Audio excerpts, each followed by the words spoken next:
Hello dear students, कैसे हो आप सब। Welcome to MI chemistry classes. आज हम देखने वाले हैं 35 मल्टीपल चॉइस क्वेश्चंस जो बहुत इंपॉर्टेंट हैं। हो सकता है आपको इन्हीं क्वेश्चंस में से 5-6 क्वेश्चंस डायरेक्टली एग्जाम में मिल जाएं। ठीक है, तो करते हैं स्टार्ट। एक एक करके सॉल्व करेंगे। तो आपको एक काम करना है, आपको भी साथ में सॉल्व करना है। ठीक है, आपको एक नोटबुक लेनी है। जैसे ही पहला क्वेश्चन यहाँ आएगा, ठीक है, आपको उसको सॉल्व करना है और आंसर टिक कर लेना है। और आपको एक काम और करना है, जैसे ही सारे के सारे क्वेश्चंस आप सॉल्व कर लोगे, आपसे कितने क्वेश्चन सॉल्व हुए वो और साथ में एक दिल बना के आपको कमेंट्स में डाल देना है। ठीक है, तो इससे आपका कॉन्फिडेंस भी बहुत बढ़ेगा और बहुत सारे टॉपिक्स भी आपके रिवाइज हो जाएंगे। ठीक है, चलो स्टार्ट करते हैं। ज्यादा टाइम ना वेस्ट करते हुए सीधा सीधा पहले क्वेश्चन के ऊपर चलते हैं। पहला क्वेश्चन है हमारी स्क्रीन के ऊपर ये। अब आपको भी इसको साथ में सॉल्व करना है। ठीक है, कैसे सॉल्व करोगे? देखो, ऐसा क्वेश्चन प्रीवियस ईयर में भी आपने देखा होगा। तो पूछा यहाँ ये है, विच of the following pairs of gases contain the same number of molecules. यहां से जो गैसेस दी गई हैं यहाँ, इनमें से किस पेयर में सेम नंबर ऑफ मॉलिक्यूल्स हैं। ठीक, तो देखो पहला जो ऑप्शन दिया हुआ है यहाँ, देखो सॉल्व करने की कोशिश करेंगे इसको। ए ऑप्शन जो दिया हुआ है यहाँ, दिया है 16 ग्राम O2 एंड 14 ग्राम N2। ये पहला ऑप्शन है। इसी तरह दूसरा, तीसरा, चौथा ऑप्शन है। पूछा क्या है कि इनमें से जितने भी ऑप्शन दिए हैं ना, आपको समझ आ गया होगा कि किस पेयर में जो मॉलिक्यूल्स हैं वो सेम है, मतलब इसमें और इसमें क्या सेम है मॉलिक्यूल या नहीं। इसी तरह बाकी ऑप्शंस में भी आपको देखना है। ठीक है, तो अब आपको मैंने पहले भी बताया है, प्रीवियस ईयर में भी बताया था, मॉलिक्यूल्स कैसे निकालते हैं। पहले मोल्स निकालो।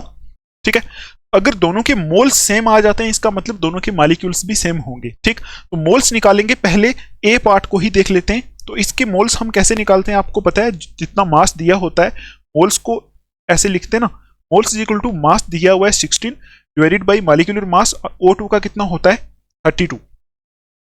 ठीक है, ये होता है। अब आपको क्या करना है, यहां से मोल्स निकालने। तो यहां से आएगा 1/2 मोल्स।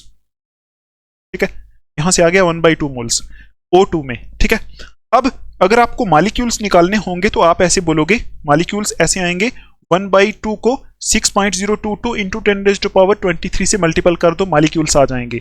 1/2 मोल्स आए तो 6.022 इंटू 10⁻23 जो नंबर होता है उसको Na भी बोलते हैं। ठीक है, Na एवोगैड्रोस नंबर, मॉलिक्यूल आ जाएंगे 1/2 Na। ठीक है, इसमें आगे अब इसमें भी निकाल सकते हो आप। तो उसके लिए आपको क्या करना पड़ेगा, 14 लिखना पड़ेगा। मोल्स होता है मास अपॉन मॉलिक्यूलर मास, इसका कितना होता है 28। ठीक है, N2 का 28 होता है। तो यहां से भी 1/2 आएगा, 1/2 मोल्स यहां से भी आगे। तो यहां से भी मॉलिक्यूल कितने आएंगे 1/2 Na। तो यही जो पहला ऑप्शन है यही करेक्ट है। आप बाकी वाले भी चेक कर सकते हो, क्योंकि पहले ऑप्शन में इसमें और इसमें मोल सेम आ रहे हैं, इसका मतलब दोनों में ही हाफ Na मॉलिक्यूल्स होंगे। ठीक, तो आपको मॉलिक्यूल निकालना भी आना चाहिए। एग्जाम में मॉलिक्यूल निकालने पे भी क्वेश्चन पूछा जा सकता है। तो मॉलिक्यूल कैसे निकालते हैं, पहले मोल्स निकालते हैं, उसको मल्टीपल कर देते हैं एवोगैड्रोस नंबर से। ठीक, ये क्वेश्चन हो गया पहला। आई होप आपने भी ये सॉल्व किया होगा। जैसे ही क्वेश्चन यहाँ आ रहा है तो आप क्या करो, इसको पॉज करके पहले आप सॉल्व करके आंसर लिखो ABC अपना। ठीक है, तो फिर उसके बाद आप इसको देखो। ठीक है, ताकि आपका कॉन्फिडेंस भी बढ़े, आपके कंसेप्ट रिवाइज हो और कल एग्जाम में आप अच्छा कर पाओ। ठीक है, तो ये था हमारा पहला क्वेश्चन। आई होप आपका ये सॉल्व हुआ होगा। नेक्स्ट क्वेश्चन पे चलते। ये देखो, आप खुद सॉल्व करो इसको। ठीक, पॉज कर लो, सॉल्व करो।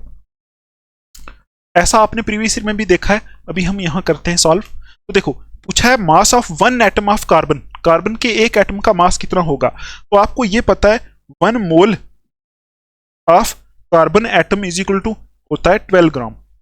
मोल कंसेप्ट का क्वेश्चन है। ठीक है, 1 मोल 12 ग्राम। 1 मोल में कितने कार्बन एटम होते हैं 6.022 इंटू 10⁻23 कार्बन एटम का मास होता है 12 ग्राम। ठीक है, इतने सी एटम का मास है 12 ग्राम। 1 एटम का कितना होगा, 1 एटम का मास होगा, आपको पता है, ये डिवाइडेड बाई ये 12 डिवाइडेड बाई 6.022 इंटू 10⁻23 आ जाएगा। इसको अगर आप सॉल्व करोगे तो यहां से सॉल्व होने के बाद यहां से देखो 6 1 6, 6 2 12। ठीक है, और ये यहां 2 इंटू 10⁻ये 23 नीचे ऊपर जाएगा, -23 हो जाएगा। ठीक है, ये हो गया। तो अब आपको ये पता है कि ये डिनोमिनेटर में 6 से थोड़ी सी ज्यादा रकम है, थोड़ी सी बड़ी है, तो ऊपर 2 से थोड़ा सा कम हो जाएगा, तो 2 से 1.9 इंटू 10⁻⁻23 आ जाएगा। तो ऑप्शन देखो आप, आई होप आपका भी यही आंसर आया होगा। ऑप्शन देखो 1.99 इंटू 10⁻⁻23, बी ऑप्शन करेक्ट है इसका, ठीक, बी ऑप्शन इसका करेक्ट है, ठीक है। अच्छा, अब नेक्स्ट क्वेश्चन पे चलते हैं। यहां देखो बिल्कुल सिंपल है, जल्दी जल्दी आप आंसर बताओ इसका, अपनी नोटबुक पे लिखो ए बी सी कौन सा है, ठीक। ये अभी आपको कमेंट्स में भी लिखना है, ठीक है। कमेंट्स में आपको मैंने बता दिया ना एक बार कि सारे के सारे ए बी सी जितना एक बार नोटबुक पे लिखे, उसको लिख के उसके बाद आपने खुद से ये देखना है कि मेरे कितने ठीक हुए। जितने आपके ठीक हुए, टोटल 35 क्वेश्चन हैं, जितने आपके ठीक हुए उतने कमेंट्स में लिखने हैं आपको, साथ में दिल बनाना है, ठीक। उससे मुझे भी थोड़ी सी मोटिवेशन मिलेगी, ठीक है। अच्छा, ये देखो ये क्वेश्चन आप कर सकते हो, नहीं करो इसको। देखो बिल्कुल सिंपल है, ऑफ बो प्रिंसिपल के अकॉर्डिंग न्यू इलेक्ट्रॉन किस ऑर्बिटल में जाता है, ठीक।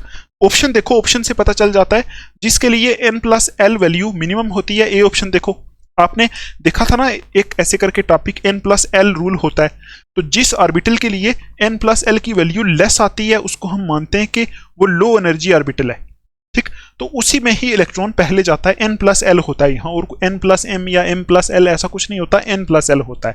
तो देखो पहला ऑप्शन इसका करेक्ट है, आई होप आपका भी यही आया होगा, ए ऑप्शन करेक्ट है। ऐसे ऑर्बिटल में पहले इलेक्ट्रॉन जाता है ऑफ बो प्रिंसिपल के अकॉर्डिंग जिसके लिए n+l की वैल्यू कम हो, ठीक है, उसकी एनर्जी लो होती है, ठीक। नेक्स्ट क्वेश्चन पे चलते हैं। अब ये देखो, ऐसा क्वेश्चन प्रीवियस ईयर में भी पूछा हुआ है, इस बार भी आपसे पूछा जा सकता है। देखो विच of the following is not possible permissible, यहां से कौन से क्वांटम नंबर पॉसिबल नहीं है, ठीक। तो आप सीधा सीधा n की वैल्यू से ही देख सकते हो। देखो n की वैल्यू ऑप्शंस में देखो, n की वैल्यू हर किसी में 4 दी है, तो आप यहां लिख सकते हो n = 4 दिया है, तो इसके लिए l की वैल्यू निकाल लो। l = कितना होता है, 0 to n-1, ठीक है। तो यहां से कितना आएगा, 0 1 3, ठीक। m की वैल्यू क्या हो सकती है, 0 हो सकती है, 1 हो सकती है, 2 हो सकती है, मतलब m की वैल्यू तो डिफरेंट आएंगी ना। l की वैल्यू 0 के लिए m की वैल्यू 0 हो सकती है, l की वैल्यू 1 के लिए m की वैल्यू अलग होगी, l की वैल्यू 2 के लिए m की वैल्यू अलग, 3 के लिए अलग, ठीक। अब आप यहां ऑप्शंस में चेक करो, पहला ऑप्शन देखो, पहला ऑप्शन है n = 4 l = 3, पहला ऑप्शन n = 4 l = 3, तो ये तो ठीक है। m = 0 वो भी ठीक है, पहला ऑप्शन देखो करेक्ट है। दूसरा देखो n = 4 एज l = 2 m = 1, दूसरा भी करेक्ट है। देखो दूसरा n = 4 l = 2 m = 1, दूसरा भी करेक्ट ऑप्शन है। तीसरा ऑप्शन देखो n = 4 l = 4, देखो n = 4 l 4 हो सकता है, n 4 के लिए l 4 नहीं हो सकता, तो ये तीसरा ऑप्शन ही इनकरेक्ट है, तो तीसरा ही इसका आंसर है। आई होप आपका भी यही आया होगा, ठीक। अच्छा देखो सी ऑप्शन इसका आंसर है, ठीक है। नेक्स्ट क्वेश्चन पे चलें, क्योंकि हमें टाइम वेस्ट नहीं करना है, कल आपका एग्जाम है, ठीक। हमें जल्दी जल्दी क्वेश्चन सॉल्व करने। तो देखो यहां पूछा है क्रोमियम की इलेक्ट्रॉनिक कॉन्फ़िगरेशन, ठीक। और हम जो यूजुअली क्रोमियम की इलेक्ट्रॉनिक कॉन्फ़िगरेशन लिखते हैं वो ऐसे लिखते हैं, आर्गॉन 3d5 4s1, ये ऐसे लिखी जाती है। आपको पता है क्रोमियम की इलेक्ट्रॉनिक कॉन्फ़िगरेशन एक्सेप्शनल होती है, कॉपर की भी एक्सेप्शनल होती है। यहाँ d4s2 आना चाहिए था, लेकिन d5s1 होता है। आपको मैंने पहले भी बताया, हम आर्गॉन करके लिखते हैं ऐसे, है ना, कुछ आर्गन बोलते हैं, कुछ आर्गॉन बोलते हैं, ठीक। अच्छा अब यहां से आपको बताना है कौन सी क्रोमियम की इलेक्ट्रॉनिक कॉन्फ़िगरेशन सही है। तो अगर आप चेक करो सारे ही ऑप्शंस में नियोन 3s2 3p6 कॉमन है, ठीक है, सारे ही ऑप्शंस में नियोन 3s2 3p6 कॉमन है, ठीक। सिर्फ लास्ट पे चेक करो 3d5 4s1 कहां है, तो 3d5 4s1 हमारा बी ऑप्शन में, तो बी ऑप्शन ही इसका करेक्ट है, ठीक। आई होप आपने ये कर लिया होगा, बिल्कुल सिंपल है। अब जरूरी नहीं एग्जाम में क्रोमियम की पूछी जा सकती है, हो सकता है कॉपर की पूछी जाए, तो आपको 30 एटॉमिक नंबर तक सारी ही इलेक्ट्रॉनिक कॉन्फ़िगरेशंस आनी चाहिए, ठीक। नेक्स्ट क्वेश्चन पे चलते हैं, ये रहा हमारा नेक्स्ट क्वेश्चन। अब यहां से बोला गया है smallest ion among the following, यहां से स्मॉलेस्ट आयन कौन सा है, ठीक।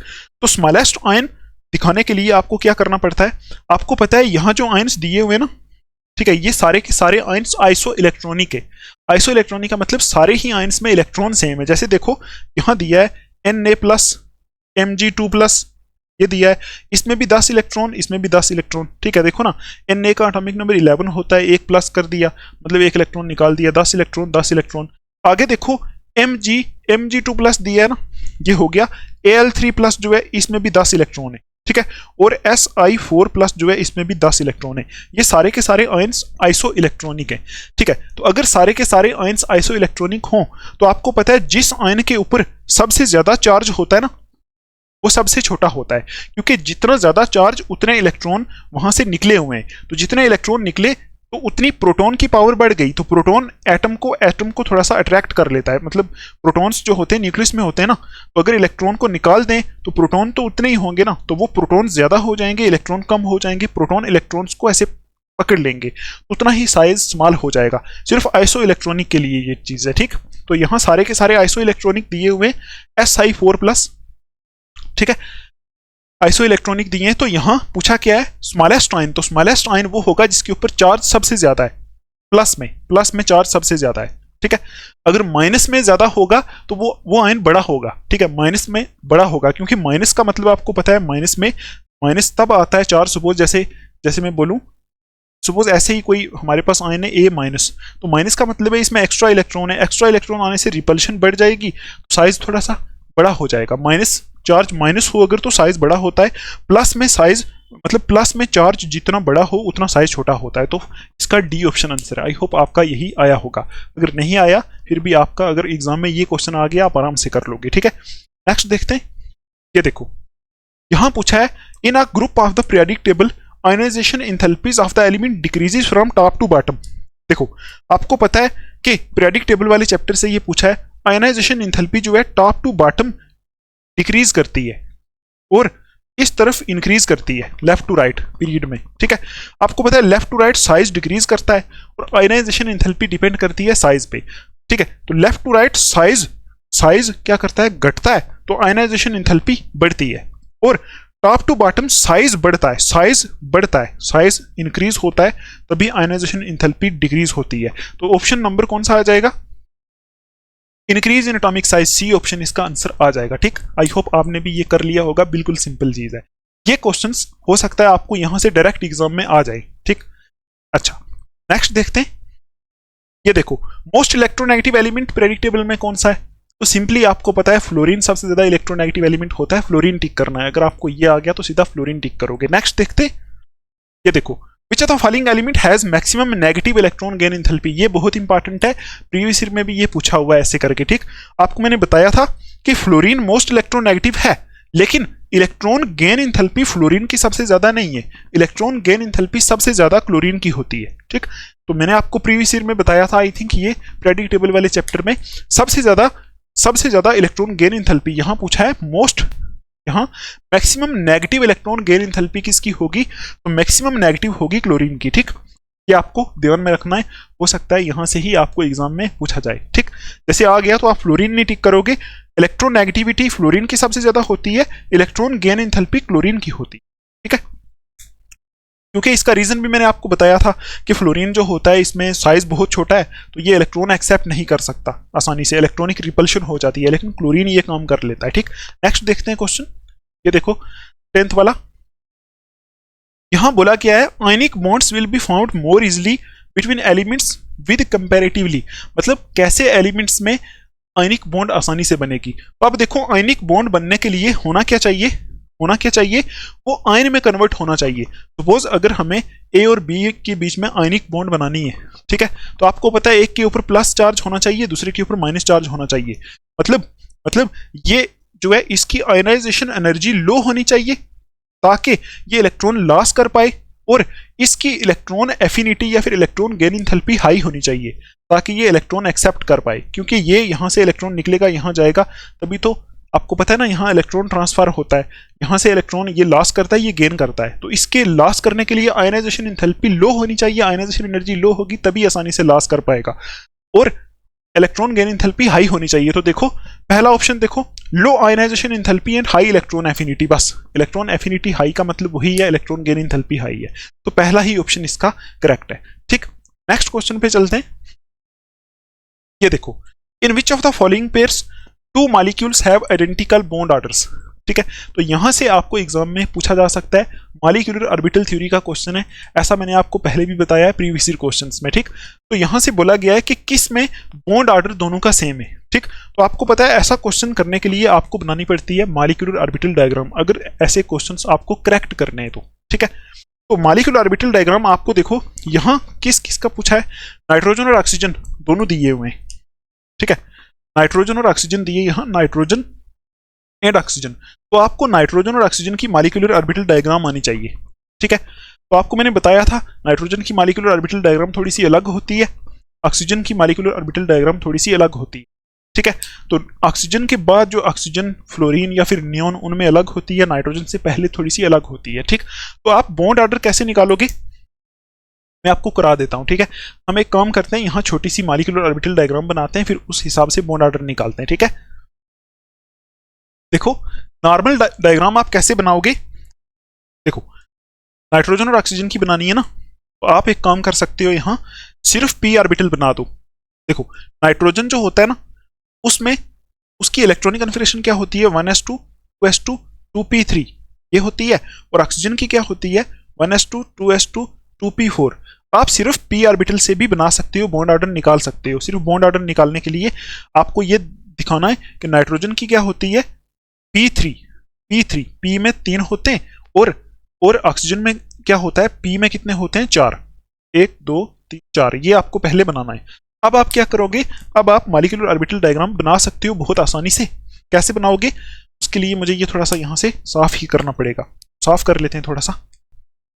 आपको मैंने बताया था ना कि नाइट्रोजन की अगर बनानी है, मतलब N2, पहले N2 की बनाओ, उसके बाद N2 प्लस है माइनस है वो हम देख लेंगे, ये और ये ऐसे करके बनानी पड़ती है। ये P है 2P, ये 2P, ठीक। आपको पता है ये नाइट्रोजन का है, ये नाइट्रोजन का है। अगर ये नाइट्रोजन होगा तो इसमें कितने कितने इलेक्ट्रॉन होंगे, दोनों में ही 3, क्योंकि N2 की बनानी है ना। तो एक नाइट्रोजन की इलेक्ट्रॉनिक कन्फिगरेशन P3 होती है, बस P3 बना दो। अब आपको बस इतना देखना है कि नाइट्रोजन की जो डायग्राम बनती है उसमें पी ऑर्बिटल कैसे अरेंज होते हैं। तो अरेंज होते हैं कुछ ऐसे, ठीक है। 2 नीचे आते हैं नाइट्रोजन में, 2 नीचे आते हैं ऑर्बिटल ऐसे, 2 नीचे 1 ऊपर, ये और ऊपर जाके सेम ही होता है, 1 टॉप पे चला जाता है, 2 नीचे आते हैं। बस ये याद रखना, ये याद रखना, ठीक है। बॉन्ड ऑर्डर निकालने का ये तरीका है, और भी फार्मूलाज होते हैं लेकिन वहां से करेक्ट नहीं निकलता है, ठीक। अब हम क्या करते हैं, हम ऑक्सीजन की भी बना लेते हैं। ऑक्सीजन की बनाने के लिए आपको क्या करना पड़ेगा, सेम टू सेम, पी में कितने होते हैं, 3 होते हैं। तो ऑक्सीजन की आपको पता है, ऑक्सीजन में ये उल्टा हो जाता है, यहां से ये डबल ऊपर आ जाता है और सिंगल डब्बा नीचे हो जाता है, ठीक है। आई होप आपको ये दिख रहा होगा, ये और ऊपर सेम रहता है, ठीक है। ये 2 इधर, एक, ठीक। अब इसको हम क्या कर सकते हैं, क्या कर सकते हैं, ऐसे सिर्फ पी की बना के भी आप बॉन्ड ऑर्डर आराम से दिखा सकते हो, नहीं पूरा बनाओ, ठीक। अब आपको पता है कि इनके नाम तो आपको पता ही है, ये ऑक्सीजन है ना, ऑक्सीजन ऑक्सीजन, तो इसमें 1 2 3 4 इलेक्ट्रॉन होते हैं, 1 2 3 4 इलेक्ट्रॉन होते हैं, ठीक। ऐसे करके आपको पहले बनाना है। उसके बाद देखो आपको ये करना है कि बॉन्डिंग और एंटी बॉन्डिंग लिख देना है, ठीक है। यहां आप बोलोगे, यहां बोलोगे इसका नाम कैसे लिखोगे, यहां देखो पहले इस ऑक्सीजन में लिख लेते हैं, ठीक।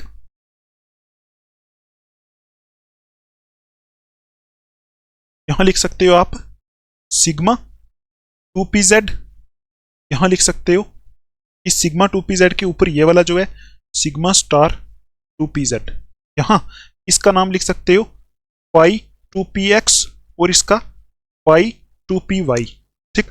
इसका नाम आ जाएगा पाई स्टार 2px, यहाँ पाई स्टार y। इसी तरह यहाँ ये वाला जो है ना, इसका नाम आ जाएगा सिग्मा 2pz, यहाँ पाई 2px पाई 2py, इधर ऊपर आ जाएगा पाई स्टार 2px, यहाँ आ जाएगा पाई स्टार 2py, और यहाँ आ जाएगा सिग्मा स्टार pz। बस इतना लिखना है आप। अब आप पहला ऑप्शन अगर देखो तो यहां बोला है कि N2 और O2 प्लस में बताओ, N2 और O, देखो O2 2 प्लस, O2 2 प्लस, बताओ कि किस में बॉन्ड ऑर्डर सेम है। तो अब आप एक ऑप्शन में आपको कराऊंगा, बाकी आप सारे चेक कर लेना। तो N2 और O2 2+ में हम देखते हैं। देखो N2 तो ठीक है, N2 का मतलब है पूरी जो नाइट्रोजन की कॉन्फ़िगरेशन सेम टू सेम वही है। O2 2+ का मतलब है O2 में से 2 इलेक्ट्रॉन निकाले हुए हैं, ठीक।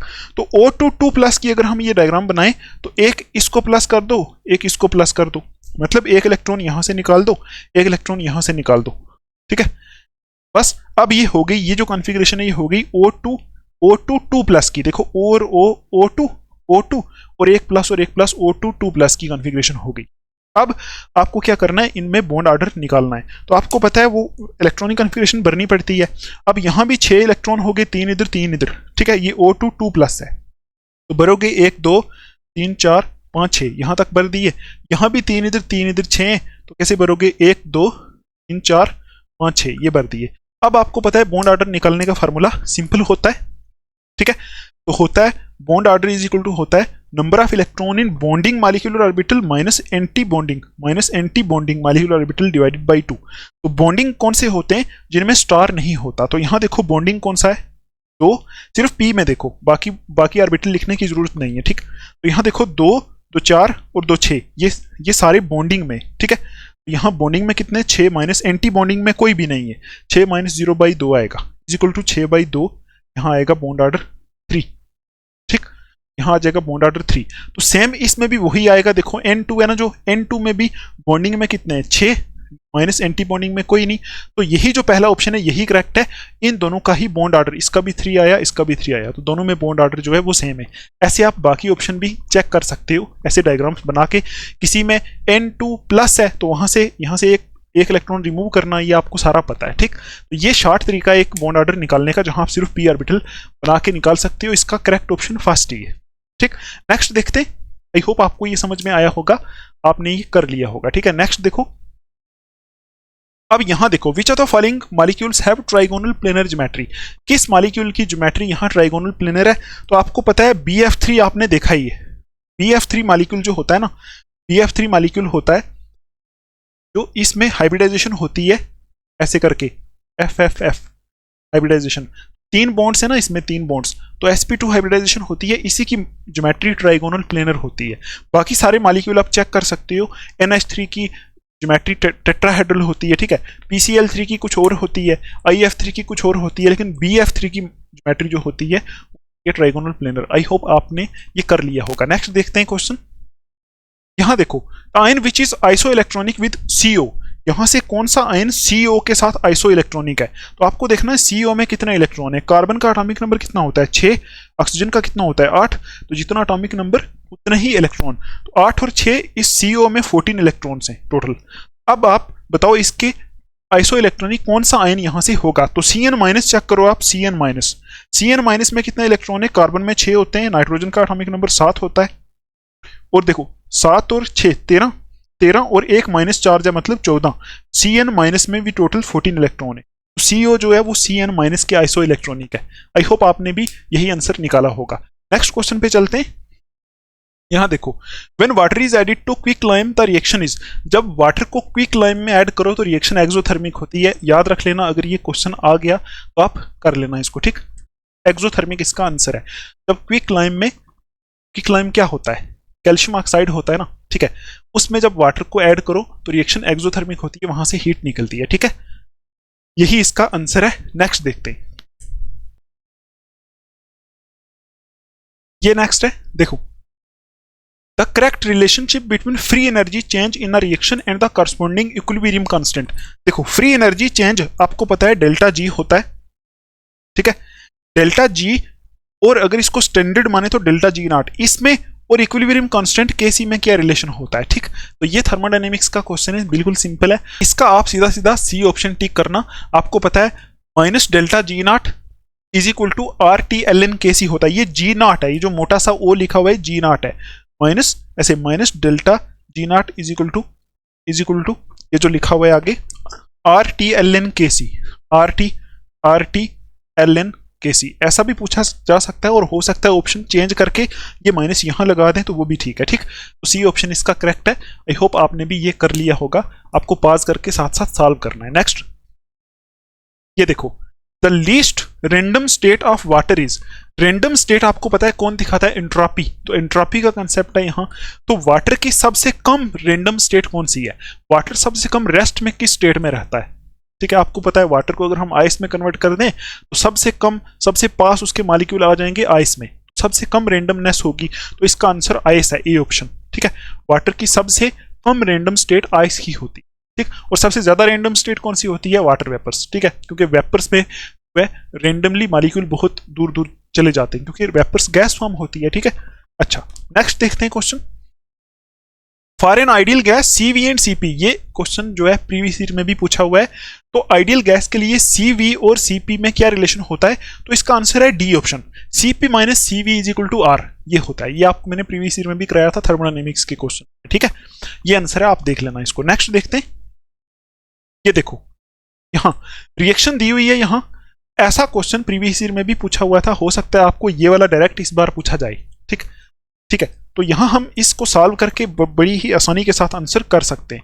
कैसे सॉल्व करेंगे, देखो रिएक्शन दी है 3H2 ऐसे करके 3H2, ठीक है। यहां से पता नहीं रिएक्शन सही है या गलत है, नहीं N2B है ना, साथ में N2B है, N2 प्लस 3H2, ऊपर देखो N2B लिखा है, 3H2 यहां से बन रहा है 2NH3, 2NH3 प्लस हीट, ये रिएक्शन है, ठीक है। N2 प्लस 3H2 यहां से बन रहा है 2NH3, तो ये सारी की सारी गैसेज हैं, ठीक है। तो आपको पता है यहां गैसेज में हमें प्रेशर का इफेक्ट देखने को मिलता है, ठीक। तो सारी की सारी गैसेज हैं, तो यहां ऊपर लिखा हुआ है एक रिवर्सिबल रिएक्शन के लिए equilibrium shifts in forward direction, कि क्या अप्लाई करें कि इक्विलिब्रियम फॉरवर्ड डायरेक्शन में जाए, ठीक। अब आप गैसियस में यहां देखो जो ऑप्शंस दिए हैं, ऑप्शंस में बोला हुआ है कि क्या करो, प्रेशर को घटाओ बढ़ाओ या टेम्परेचर को घटाओ बढ़ाओ, क्या करो कि रिएक्शन का इक्विलिब्रियम फॉरवर्ड में चला जाए, ठीक। तो आपको पता है सारी की सारी गैसेज हैं, प्रेशर का इफेक्ट देख सकते हो आप। तो यहां देखो, यहां ओवरऑल मोल्स हैं 2, यहां 2 मोल्स हैं, और यहां ओवरऑल मोल कितने, 3 + 1 4 मोल्स। तो अगर हम इस रिएक्शन का प्रेशर इंक्रीज करेंगे, तो आपको पता है प्रेशर इंक्रीज करने से रिएक्शन उस तरफ मूव करती है जहां नंबर ऑफ मोल्स कम होते हैं।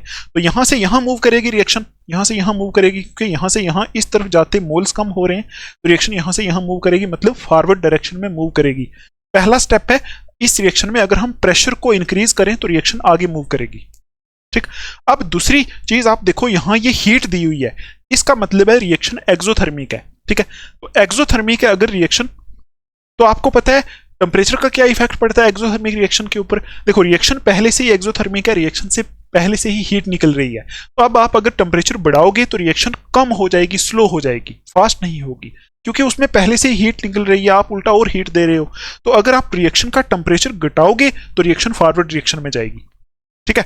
ये आपको पता है, ली चैटलियर प्रिंसिपल का क्वेश्चन है। तो आप देखो प्रेशर को इंक्रीज करो, टेम्परेचर को डिक्रीज करो, तो रिएक्शन फॉरवर्ड डायरेक्शन में जाएगी, यही इसका ऑप्शन है। कौन सा ऑप्शन है, देखो by increasing pressure and decreasing temperature, D option इसका आंसर है, ठीक। आपने करना था, आई होप आपसे ये हो गया होगा, ठीक। ऐसी और भी कोई रिएक्शन देके आपसे पूछा जा सकता है। नेक्स्ट देखते हैं, 19 नंबर वाला क्वेश्चन है, देखो when NH4Cl is added to NH4OH solution, ठीक। इसको देखो, ये भी हमारा क्वेश्चन इक्विलिब्रियम चैप्टर का कॉमन आयन इफेक्ट का है, ठीक। तो यहां बोला गया है कि क्या बोला गया है, when NH4Cl is added to NH4OH solution, NH4OH solution हमारे पास प्रेजेंट है, ठीक है। इसमें NH4Cl सॉल्यूशन ऐड किया गया है, आगे लिखा हुआ है the dissociation of ammonium hydroxide is reduced, जैसे ही इस सॉल्यूशन में ये सॉल्यूशन डाला गया, इसकी डिसोसिएशन कम हो गई, बताओ क्यों हुई, ठीक। तो अब आपको पता है जैसे ये जो है ना, ये डिसोसिएट करता कैसे है, ये डिसोसिएट करता है ऐसे NH4 प्लस OH माइनस, ठीक है। तो जैसे ही ये डिसोसिएट कर रहा था, उसमें हमने डाल दिया NH4Cl, तो ये कैसे डिसोसिएट करता है, ये भी NH4 प्लस Cl माइनस में डिसोसिएट करेगा। अब आपको सीधा सीधा यहां दिख रहा होगा कि यहां इसकी वजह से कॉमन आयन NH4 प्लस आ गया, तो ओवरऑल इस रिएक्शन में NH4 प्लस की कंसंट्रेशन इंक्रीज हो गई, तो रिएक्शन इस तरफ मूव करेगी। जैसे ही रिएक्शन इस तरफ मूव करेगी, इसकी डिसोसिएशन कम होनी स्टार्ट हो जाएगी, मतलब ये पहले डिसोसिएट हो रहा था ना NH4 प्लस OH माइनस में, अब NH4 प्लस आपने बढ़ा दिया, मतलब ये डाला, इससे कॉमन आयन मिल गया ये, तो डिसोसिएशन कम हो जाएगी, तो रिएक्शन इस तरफ आना स्टार्ट हो जाएगी, इसका मतलब डिसोसिएशन कम हो जाएगी। तो ये जो है इसका आंसर है, सीधा आगे लिखा हुआ है कि इट इज ड्यू टू, आगे आप बोलोगे due to common ion effect, ये कॉमन आयन इफेक्ट की वजह से हो रहा है। आई होप आपको इतना समझ में आया होगा, ठीक है, आपने भी ये कर लिया होगा, मुझे अभी ये लग रहा है। नेक्स्ट देखते हैं, ये देखो, which are the following is weakest base, सबसे कमजोर बेस कौन सा है? तो अगर आप चेक करो, ये sodium hydroxide, calcium hydroxide, potassium hydroxide, ये सारे के सारे स्ट्रॉन्ग बेस होते हैं, तो अमोनियम हाइड्रोक्साइड सबसे वीक बेस होता है, तो NH4OH जो है इसका आंसर है सी, ठीक, सी ऑप्शन, ठीक है, NH4OH ये सबसे कमजोर बेस है। नेक्स्ट देखते हैं, देखो यहां ऑक्सीडेशन नंबर निकालना है आपको, तो ऑक्सीडेशन नंबर आपको निकालना आता है, ये रिडॉक्स रिएक्शन चैप्टर का क्वेश्चन है।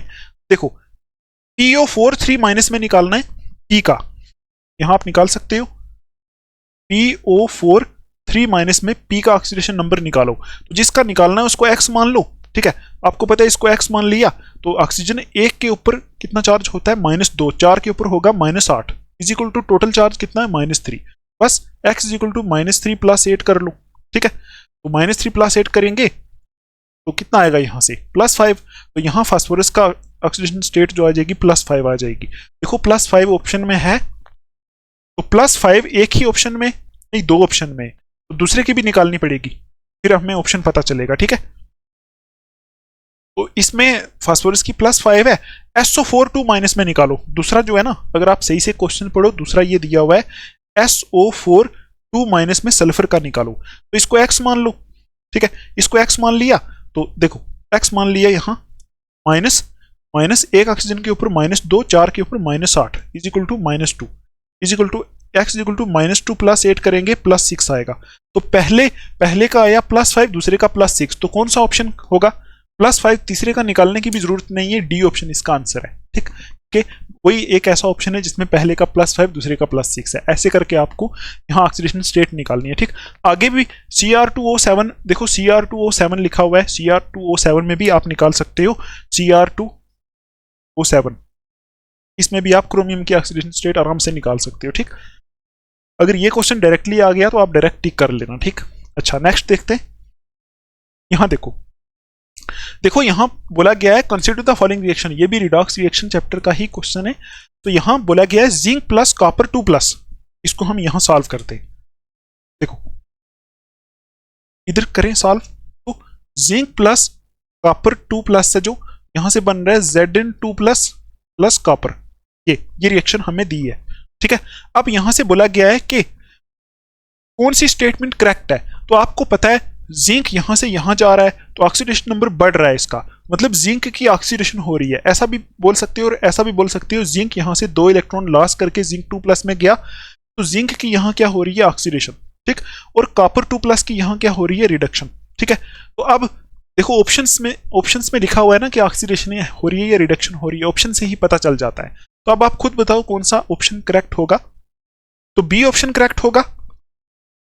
देखो बाकी सारे ऑप्शन आप चेक कर लो, बी ऑप्शन करेक्ट है, zinc is oxidize to Zn2+, देखो zinc is oxidize to Zn2+, ठीक है, ये बी ऑप्शन इसका करेक्ट है।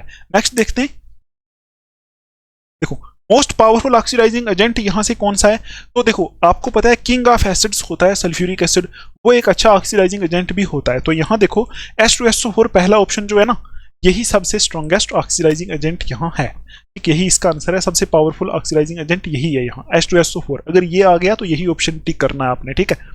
आई होप आपने भी ये कर लिया होगा। नेक्स्ट देखते हैं 24 क्वेश्चन।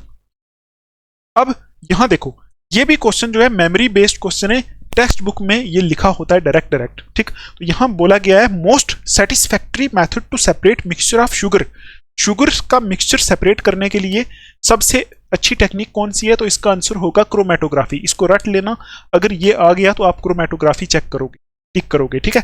नेक्स्ट देखते हैं क्वेश्चन, यहां देखो miscible mixture of benzene and chloroform, benzene और क्लोरोफॉर्म का मिक्सचर जो है वो मिसिबल है, उसको कैसे सेपरेट कर सकते हैं, तो ये भी क्वेश्चन डायरेक्ट वहां से टेक्स्ट बुक से ही है, ठीक है। तो इसको करते हैं डिस्टिलेशन से, यहाँ आप डिस्टिलेशन चेक कर लेना, टिक कर लेना, अगर कहीं डिस्टिलेशन के साथ फ्रैक्शनल डिस्टिलेशन वाला ऑप्शन हुआ तो फ्रैक्शनल डिस्टिलेशन टिक कर लेना यहाँ, ठीक। याद रखना बेंजीन और क्लोरोफॉर्म, बेंजीन एंड क्लोरोफॉर्म को डिस्टिलेशन से ही सेपरेट किया जा सकता है। ठीक, नेक्स्ट देखते हैं।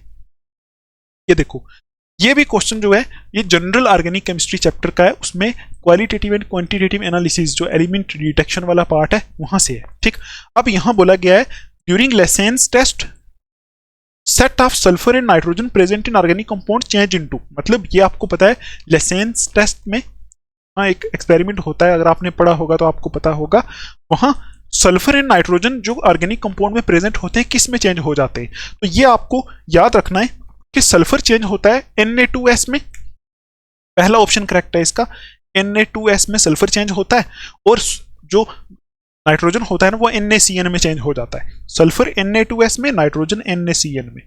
देखो ये सल्फर ये नाइट्रोजन, सोडियम ये सल्फाइड और ये सोडियम साइनाइड इसमें चेंज हो जाता है। यही ऑप्शन आपको टिक करना है अगर ये आ गया तो। ठीक, हो सकता है यही पूछा जाए। ठीक है, नेक्स्ट देखते हैं। Benzene reacts with CH3Cl in presence of anhydrous AlCl3 to form. अब आपको ये क्वेश्चन करने के लिए आना चाहिए फ्रीडल क्राफ्ट रिएक्शन। देखो एरोमेटिक हाइड्रोकार्बन वाला जो पार्ट है ना हाइड्रोकार्बन चैप्टर में, उसमें एक रिएक्शन होती है इलेक्ट्रोफिलिक सब्स्टिट्यूशन रिएक्शन। ठीक है, उसमें 4-5 किस्म की रिएक्शंस होती है, नाइट्रेशन, सल्फोनेशन, ठीक है, ब्रोमिनेशन, क्लोरीनेशन। उसमें एक आती है फ्रीडल क्राफ्ट एल्काइलेशन और फ्रीडल क्राफ्ट एसाइलेशन, और ये जो क्वेश्चन है ये फ्रीडल क्राफ्ट एल्काइलेशन के ऊपर बेस्ड है। ठीक, तो कैसे करोगे इसको?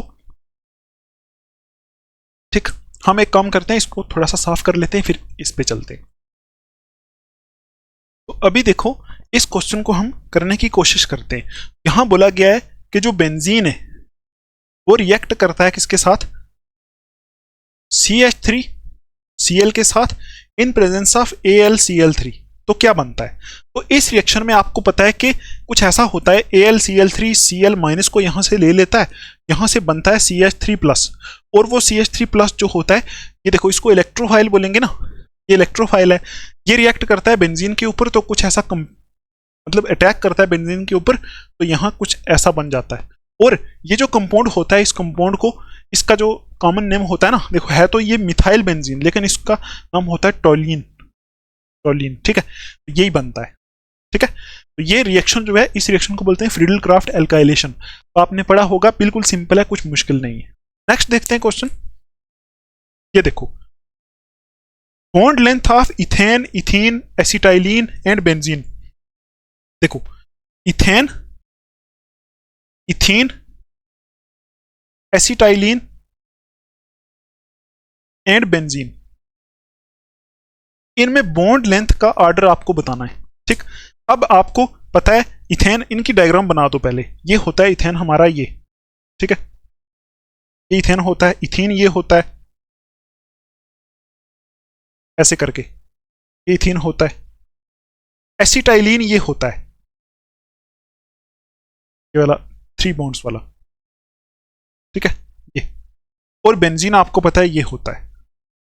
ठीक, अब आप ये बताओ मुझे, सबसे लंबी बॉन्ड कौन सी होती है? Single bond. जितनी बॉन्ड्स, देखो जितनी बॉन्ड ज्यादा होती जाती है ना, मल्टीपल होती जाती है, उतनी बॉन्ड छोटी होती जाती है। तो सबसे लंबी कौन सी होगी? ये इथेन है, इथेन वाली सबसे लंबी। देखो इथेन में कार्बन कार्बन सिंगल बॉन्ड है, तो सबसे लंबी होगी इथेन वाली, इथेन वाली सबसे लंबी होगी। ठीक है, मतलब सबसे लंबी इथेन की।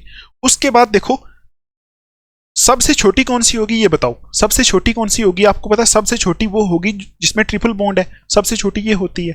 ठीक है, तो सबसे छोटी हो जाएगी एसिटाइलिन वाली, ये सबसे छोटी, सबसे छोटी। अब बताओ बीच में कौन सी आएगी? ठीक, इसमें, इसमें और इसमें कौन सा लिखूं पहले? मतलब इसमें देखो यहां कार्बन डबल बॉन्ड कार्बन है, यहां बेंजीन के अंदर 3 बॉन्ड्स हैं। ठीक है, तो इन दोनों में से, इन दोनों में से लंबी बॉन्ड किसकी होगी? ठीक, अगर आप यहां चेक करो, ठीक, तो देखो यहां इसकी बॉन्ड लंबी होगी, क्योंकि यहां जो ये बॉन्ड्स है ना, ये एग्जैक्टली डबल बॉन्ड नहीं है। ये बॉन्ड्स, ये डबल बॉन्ड सारी यहां मूव करती रहती हैं, ये आपको पता है। ठीक, तो ये यहां आएगी बेंजीन, ठीक है, और यहां उसके बाद ये आ जाएगा थीन। ठीक है, तो ये इसका करेक्ट है। तो फर्स्ट, उसके बाद फोर्थ, उसके बाद देखो आपको समझ में आ रहा है ना? सबसे छोटी तो ये ट्रिपल बॉन्ड होगी। इन दोनों को आपने कंपेयर करना है। ये फिक्स डबल बॉन्ड है, फिक्स, इसमें कोई हिलजुल नहीं है, ये फिक्स डबल बॉन्ड है, तो ये थोड़ी सी छोटी होगी। लेकिन ये जो डबल बॉन्ड्स है ना, ये पार्शियल डबल बॉन्ड्स हैं, मतलब ये मूव कर रही है यहाँ, तो ये थोड़ी सी लंबी होगी। तो सबसे लंबी इथेन की, फिर बेंजीन की, फिर इथेन की सेकंड नंबर, और लास्ट पे एसिटाइलिन की थर्ड नंबर। तो कौन सा ऑप्शन हो जाएगा? First, fourth, second, third, C option. ठीक है, सी ऑप्शन इसका करेक्ट है। अगर ये क्वेश्चन आ गया तो यही डायरेक्ट टिक कर लेना है आपको। आई होप आपने अभी सही किया होगा इसको। ठीक, नेक्स्ट देखते हैं। The dihedral angle in staggered conformation of C2H6। आपको पता है आपके सिलेबस में जो है एल्केन वाले पार्ट में कन्फर्मेशन ऑफ इथेन है, तो वहां से ही ये क्वेश्चन पूछा गया है। तो डाइहेड्रल एंगल 60 डिग्री होता है, याद रख लेना सीधा। तो यहाँ 60 डिग्री आपने पढ़ा भी होगा, वो ऐसी कुछ रोटेशन होती है ना, उसमें ऐसे करके ना ऐसे मूव करते हैं, तो उसमें 60 डिग्री की रोटेशन होती है। आप ऐसे बोल सकते हो इसका आंसर 60 डिग्री है बस। ठीक है, नेक्स्ट देखते हैं क्वेश्चन। यहां देखो होमोलिटिक फिशन में क्या बनता है। तो आपको पता है ये होमोलिटिक फिशन ऐसी होती है जहां बॉन्ड ऐसे ब्रेक होती है कि एक एक इलेक्ट्रॉन अपना अपना हो जाए। ठीक, मतलब कार्बन कार्बन के अगर बीच में यहाँ होमोलिटिक फिशन होगी तो कार्बन के ऊपर अपना एक एक इलेक्ट्रॉन आ जाएगा। तो इनको क्या बोलते हैं? फ्री रेडिकल बोलते हैं। बस यही इसका आंसर है। तो यहाँ देखो homolytic fission leads to the formation of nucleophile carbanion free radical या कार्बोकेटाइन। तो फ्री रेडिकल इसका आंसर होगा सी ऑप्शन। नेक्स्ट देखते हैं। ये देखो increasing order of electron donating inductive effect. ठीक, तो यहां बिल्कुल सिंपल है। ठीक है, बिल्कुल सिंपल चीज है। यहां पूछा हुआ है increasing order of electron donating inductive effect of alkyl group. तो यहां जो दिए हुए हैं ना ग्रुप्स, इनमें इंक्रीजिंग ऑर्डर बताना है आपको इंडक्टिव इफेक्ट का, वो भी प्लस आई इफेक्ट। देखो यहां जितने भी ग्रुप दिए हुए हैं सारे के सारे प्लस आई इफेक्ट शो कर रहे हैं। ठीक, तो आपको पता है जितना बड़ा ग्रुप होगा उतना उसका इंडक्टिव इफेक्ट ज्यादा होगा। तो अगर आप यहां देखो सेकंड ऑप्शन, देखो सेकंड ऑप्शन, बाकी सारे ऑप्शन देखो उल्टे सीधे दिए हुए हैं, लेकिन अगर आप सेकंड ऑप्शन देखो तो यहां बी ऑप्शन नहीं आएगा इसका। हाँ, इंक्रीजिंग बी ऑप्शन आएगा। इंक्रीजिंग ऑर्डर पूछा है ना, तो सबसे कम इंडक्टिव इफेक्ट जो होगा प्लस आई इफेक्ट वो होगा किसका? हाइड्रोजन का। ठीक, उससे ज्यादा होगा नहीं। इंक्रीजिंग ऑर्डर पूछा है मतलब कम से ज्यादा की तरफ जाना है। ठीक है, कम से ज्यादा की तरफ। तो सबसे कम हाइड्रोजन का होगा, उससे ज्यादा होगा CH3 का, उससे ज्यादा होगा C2H5 का, उससे ज्यादा होगा C3H7 का। तो मुझे लग रहा है ये ए ऑप्शन करेक्ट है। इंक्रीजिंग ऑर्डर में ऐसे ही बताना है। अगर डिक्रीजिंग ऑर्डर में पूछा होता ऐसा ही होगा ना। ये ए और बी ऑप्शन चेक करो एक बार। ए और बी थोड़ा सा कंफ्यूजिंग हो रहा है। देखो पूछा है increasing order of electron donating inductive effect of alkyl group. Increasing में बोला है। ठीक, तो इंक्रीजिंग में यही होगा ना पहला ऑप्शन। इंक्रीजिंग में ये सबसे कम, फिर उससे ज्यादा इसका, फिर उससे ज्यादा इसका, उससे ज्यादा इसका। ए ऑप्शन इसका करेक्ट होगा। ठीक है, तो जो बी ऑप्शन है उसमें देखो उसमें डिक्रीजिंग ऑर्डर में दिया हुआ है। उसमें बी ऑप्शन में बोला है हाइड्रोजन का सबसे ज्यादा, ऐसा तो है नहीं। ए ऑप्शन करेक्ट है। ठीक, हाइड्रोजन का सबसे कम में। ठीक है, ए ऑप्शन इसका करेक्ट होगा। ठीक, नेक्स्ट क्वेश्चन पे चले। इसको आप एक बार देख लेना। अगर किसी भी क्वेश्चन में कोई भी प्रॉब्लम आती है, टेलीग्राम ग्रुप बना हुआ है, उसकी लिंक डिस्क्रिप्शन में आपको मिल जाएगी और कमेंट्स में भी मिल जाएगी, वहां से आप मेरे से कांटेक्ट कर सकते हो। ठीक है, नेक्स्ट देखते हैं। ये देखो ओजोनोलिसिस ऑफ एसिटाइलिन की ओजोनोलिसिस से क्या बनता है। तो सीधा सीधा CHO टिक कर देना। अगर क्वेश्चन आया सीधा सीधा करना CHO कर देना टिक। ठीक है, ये बनता है ओजोनोलिसिस से। ठीक, नेक्स्ट देखते हैं। नेक्स्ट क्वेश्चन ये आई थिंक लास्ट है। Arrange the halogens in order of their increasing reactivity with alkenes. तो यहां आपको सीधा सीधा ये लिखना है। आपको पता है फ्लोरीन, क्लोरीन, ब्रोमीन, आयोडीन, ये होते हैं ना हैलोजेंस। मैं लिख देता हूं फ्लोरीन, क्लोरीन, ब्रोमीन, आयोडीन, ये हैलोजन होते हैं। तो एल्केन्स की तरफ रिएक्टिविटी कैसे शो करते हैं? तो इसका ऑप्शन नंबर डी करेक्ट है। अगर ये आ गया तो लिख देना। फ्लोरीन सबसे ज्यादा शो करता है, फिर क्लोरीन, फिर ब्रोमीन, फिर आयोडीन। जैसे इनका ऑर्डर है, जैसे ये मतलब जैसे आप ग्रुप याद करते हो ना, फ्लोरीन, क्लोरीन, ब्रोमीन, आयोडीन, इसी तरह ही ये रिएक्टिविटी शो करते हैं। सबसे ज्यादा रिएक्टिविटी फ्लोरीन शो करता है। डी ऑप्शन इसका करेक्ट है। ठीक, तो आई थिंक यही थे हमारे क्वेश्चंस, बस इतना ही थे। ठीक है, आई होप आपको ये सारे के सारे क्वेश्चन समझ में आए होंगे। हो सकता है एग्जाम में आपको यहां से पूछे जाएं। ठीक, तो अगर आपको ये वीडियो जो है अच्छी लगी, आपको कुछ सीखने को मिला, तो आप इस वीडियो को एक लाइक जरूर करो और कमेंट्स में जो मैंने बताया लिख दो। ठीक है, और कोई प्रॉब्लम आती है तो टेलीग्राम आपके लिए बनाया हुआ है। ठीक है, फिर हम मिलेंगे नेक्स्ट वीडियो में। तब तक के लिए आप अपना ध्यान रखो, अच्छे से पढ़ाई करो, पूरा टाइम यूटिलाइज करके जाओ एग्जाम में। ठीक है, अच्छा ही एग्जाम होगा आपका, मेरी भी ये दुआ ही रहेगी कि आपका एग्जाम अच्छा हो। हम फिर मिलेंगे नेक्स्ट वीडियो में, तब तक के लिए आप अपना ध्यान रखो, अच्छे से पढ़ाई करो। Take care, thanks for watching and all the best.